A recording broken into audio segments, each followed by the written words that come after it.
तुला राग असह्य होतो ना, आणि इतका अनावर होतो की समोरच्याला काय करू आणि काय नको असं वाटतं, आणि मग तू सरळ कुठलाही विचार न करता बोलत सुटतोस. हो ना? पण हा राग म्हणजे तू स्वतःच स्वतःभोवती लावलेली आग आहे. हे तुला ठाऊक आहे का? अरे याने समोरच्याचं नुकसान होत नाही, तर सर्वस्वी तुझं नुकसान होतं. त्यामुळे आता ह्या भडाग्नीवर नियंत्रण कसं प्राप्त करायचं ते सांगतो शांतपणे.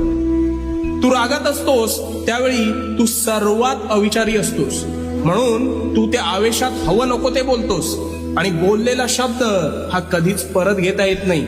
त्यामुळे तू समोरच्याच्या मनाचा विचार न करता बेफाम शब्दांनी वार करतोस, आणि त्याला तर ते लागतच, पण त्याचा त्रास हा तुला जास्त होतो. मग जेव्हा तू शांत होतोस तेव्हा तुला वाटतं आपण फार बोलून गेलो का?